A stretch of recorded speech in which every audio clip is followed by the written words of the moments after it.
Ich wusste, dass du das Wort sagst. Hallo ihr Lieben, heute gibt es einen Caramel Carrot Cake. Warum hört sich auf Englisch immer alles so viel besser an? Oder ich sag einfach einen Möhren-Karamellkuchen. Das hört sich voll langweilig an. Ist leider so, Englisch hört sich immer alles mal cooler an. Wir fangen jetzt direkt an mit dem saftigen Möhrenboden. Dafür habe ich hier meine Küchenmaschine. Ihr dürft natürlich auch gerne euer Handrührgerät benutzen, aber denkt dran, dann müsst ihr immer so 2-3 Minuten länger schlagen. Es geht jetzt zu Beginn darum, die Eier richtig schön hellcremig zu schlagen, mit einer Prise Salz, mit Vanilleextrakt und mit Zucker. Und falls ihr euch jetzt wundert, wo stehen die ganz genauen Mengenangaben? Infobox, wie immer.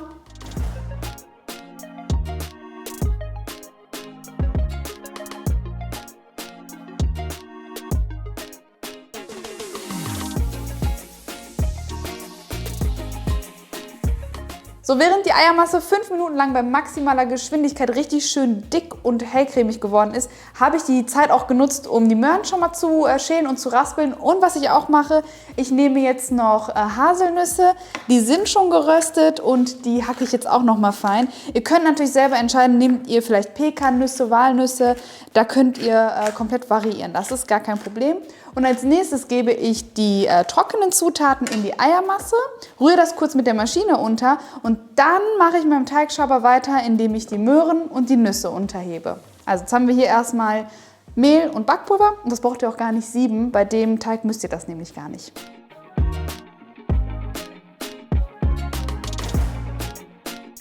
Das sind gemahlene Mandeln, die kommen jetzt auch noch mit dazu.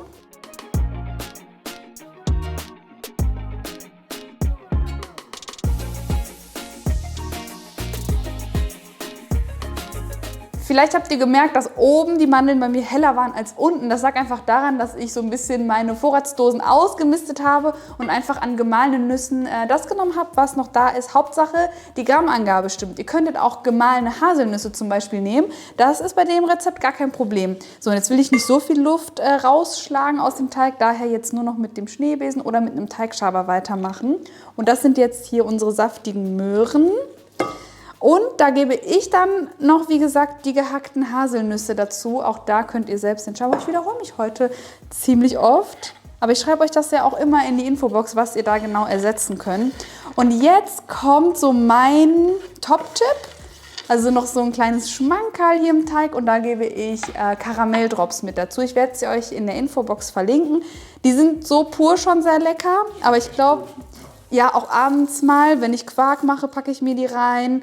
Oder wenn man einfach mal Porridge macht, nochmal oben drauf als Topping. Und im Teig sind die auch nochmal sehr lecker. Das habe ich nämlich ausprobiert. Jetzt rührt ihr das nur ganz kurz unter. Und den Backofen habe ich auch schon vorgeheizt. Dann wird der nämlich schon gebacken.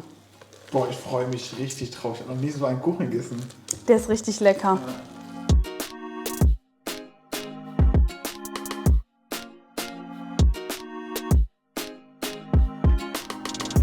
So, beide Teige sind jetzt 2 cm hoch, das erkennt man hier ganz gut. Die habe ich gleichmäßig verteilt und jetzt werden sie gebacken.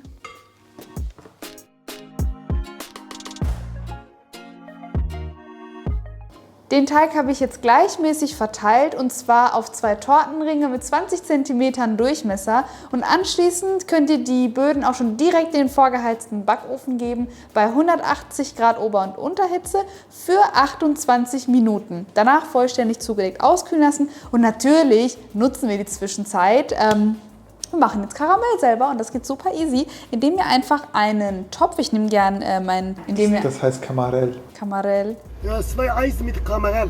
Kamarell geht ganz einfach, indem ihr jetzt einen Topf oder eine Pfanne nehmt. Die sollte am besten beschichtet sein, also so funktioniert es für mich zum Beispiel am besten. Und da gebt ihr ganz einfach Zucker rein. Ach so, Stufe 7 von 9 einstellen. Viele finden das mal sehr hilfreich, wenn ich noch die Stufe dazu nenne. Das finde ich persönlich auch. Bei mir ist es Stufe 7 von 9. Zucker und Wasser einmal reingeben, kurz verrühren und dann von alleine karamellisieren lassen. Das kann 10 bis 15 Minuten dauern. Was machst du, wenn jemand 10 Stufen hat? Wenn jemand 10, manche haben auch 12 Stufen, dann würde ich sagen Stufe 9 von 12. Das ist halt nur eine Richtlinie. Und bei 10? 7,5, ne? Bei 10 würde ich sagen... Da würde ich auch sagen 7 von 12. Du wolltest 7 von 10. Nein, 7 von 10. Ja, da habe ich erwischt. Ja, doch nicht so ja, also mir erwischt du, oder? Ja.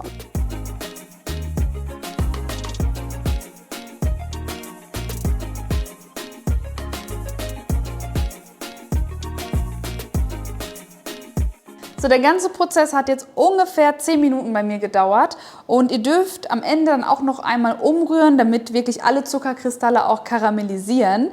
Und als nächstes kommen noch weitere 3 Zutaten hinein. Die erste ist Salz, die hebt nochmal den Geschmack. Und falls ihr jetzt Salted Caramel möchtet, dann gebt gerne noch ein bisschen mehr dazu an der Stelle. Ich bleibe jetzt beim normalen Karamell und da fehlen jetzt noch... Kamarell. Entschuldigung, ich verwechsel, ich bin so doof. Kamarell. Und wenn ihr dann noch zimmerwarme Butter und lauwarme Sahne dazu gebt, dann wird es nochmal so eine richtig schöne Konsistenz geben. Und später wollen wir ja auch, dass der Drip fest wird. Daher super wichtig, die 2 Zutaten hinzuzufügen. Und ihr werdet sehen, auch jetzt schäumt es wieder. Und dann müsst ihr einfach die ganze Zeit rühren. Super wichtig, das darf ich nicht vergessen, sonst ärgert ihr euch zu Hause. Schaltet jetzt die Hitze runter auf Stufe 4 von 9. So, an der Stelle wird das Kamarell auch richtig hart. Und dann einfach weiter rühren, bis es wieder flüssig wird. Ja, mal auf, bring den Leuten nicht was Falsches bei. Alles gut. Nicht, dass ihr denkt, ich bin doof.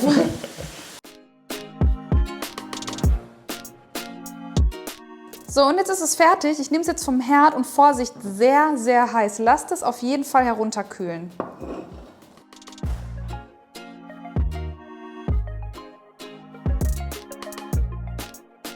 Jetzt kommt die letzte Komponente, nämlich unsere Mascarpone-Sahne-Creme mit einem Vanilleton. Und dafür werde ich jetzt einfach Schlagsahne, die ist ganz kalt und frisch aus dem Kühlschrank, in der Küchenmaschine zusammen mit Sahne fest steif schlagen. Und parallel verrühre ich Mascarpone, die kommt auch aus dem Kühlschrank, mit Puderzucker, welches ich vorher durchsiebe. Da habe ich Angst vor Klümpchen und gebe dann noch Vanilleextrakt dazu. Genau, das mache ich erstmal und später vereine ich beide Zutaten und dann ist die Creme auch schon fertig.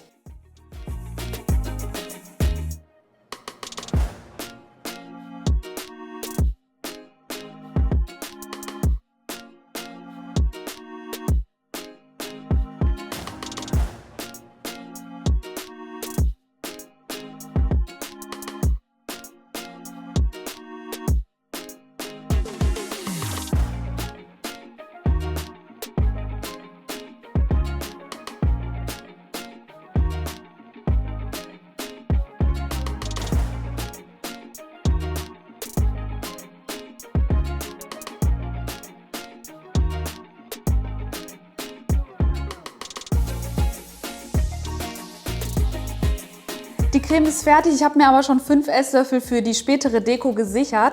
Den Rest lasse ich hier. Den Dekoteil habe ich schon mal in den Kühlschrank getan, weil gerade bei solchen Cremes ist Kühlung immer super, super wichtig. Und jetzt können wir die abgekühlten Tortenböden einmal aus dem Tortenring entfernen. Ich nehme da immer meinen Backformlöser, damit ich mir auch die Seiten nicht wegreiße. Und dann haben wir uns gerade schon Gedanken gemacht, welche Tortenplatte, welche Farbe wir benutzen. Da habe ich mich heute mal für Gold entschieden. Ja, es hat auch schon so einen kleinen Karamellton. Auf deine Verantwortung, Hamza, weil ich weiß nicht, ob es farblich so gut aussehen wird. Ich finde, das sieht schick aus.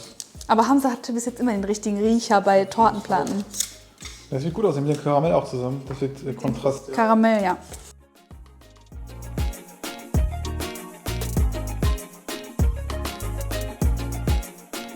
So, ich lege jetzt einen Tortenring noch mal drumherum. Ich mache den jetzt auch nicht sauber. Das braucht ihr nicht, das spare ich mir jetzt einfach. Und dann wird geschichtet, ne? Und dann wird geschichtet.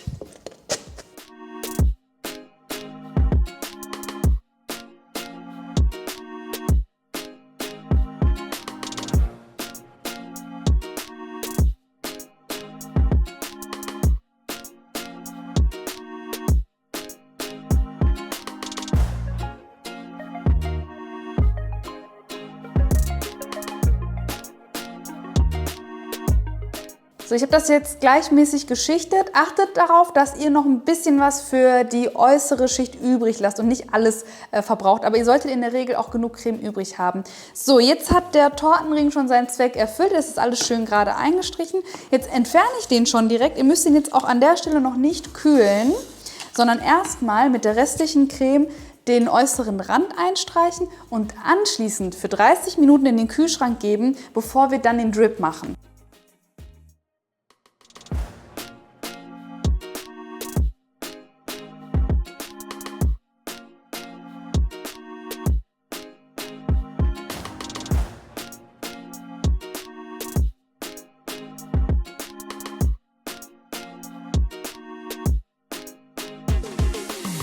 Nach der Kühlzeit können wir jetzt sorglos unseren Drip draufgeben. Davor fand ich, dadurch, dass wir jetzt auch auf Zimmertemperatur mit der Creme gearbeitet haben, war sie noch ein bisschen zu weich. Aber jetzt dürfte es kein Problem sein. Der Drip ist auch richtig schön eingedickt. Den gebe ich jetzt drauf und dann verteilt ihr das einfach mit einer Winkelpalette und lasst das an den Seiten runterfließen. Mir kam auch gerade noch eine Idee, das hast du gar nicht mitbekommen, Hamza. Und zwar habe ich mir weiße Kuvertüre in der Mikrowelle geschmolzen, bei geringer Wattzahl, dass sie euch nicht verbrennt. Und da gebe ich jetzt einfach noch ein bisschen Kokosöl rein. Und ich hoffe, ich versau mir die Torte nicht. Ich versuche es einfach. Ich habe nämlich die Idee, da eine schöne Deko noch reinzuspritzen. Ja, okay, ich bin mal gespannt. Ich auch. Ich muss aufpassen, nicht, dass ich mir die versaue, weil ich finde sie jetzt gerade einfach richtig schön. Da kriegst du NGG. Ja.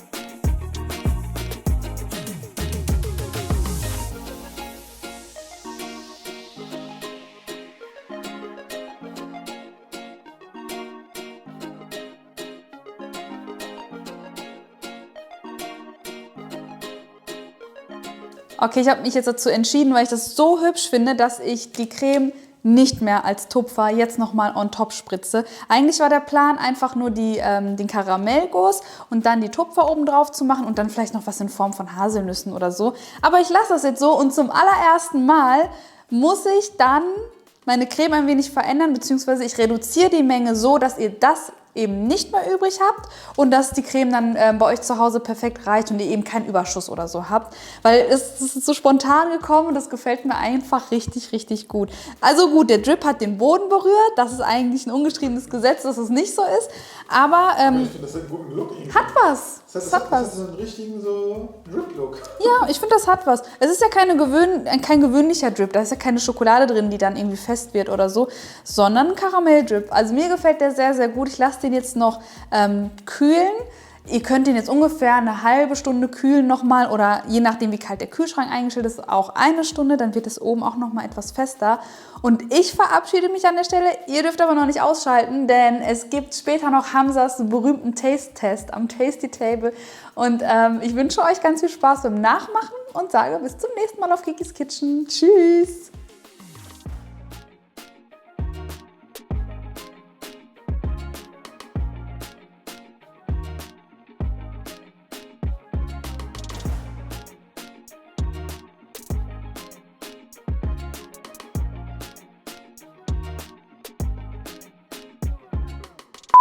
Ich bin sowas von gespannt auf den Kuchen. Sowas von. Und weil ich auf deine Reaktion. Ich finde, das sieht aus wie Trileggio. Boah, das haben so viele geschrieben auf Ein richtiger Instagram. Trileggio. Also Trileggio als runder Kuchen ist schon cool, glaube ich, ne? Ja, So sollen ein wir bisschen mal machen. höher und so. Kann man machen. Vielleicht sogar mal eine Reihe. Aber das ist natürlich jetzt hier Carrot. Caramel? Caramel Carrot Cake. Ich habe schon wegen Karamell gesagt. Deswegen. So, probieren wir mal. Probieren wir das Ganze mal. Und übrigens, ich habe gerade hier mein Gesicht gewaschen, deswegen. So, ich habe jetzt, glaube ich, alles drauf, ne? Das fühlt sich schon so richtig knusprig an. Oh, crunchy. Okay, boah, ich bin so gespannt. Ich habe nämlich gerade auch schon probiert.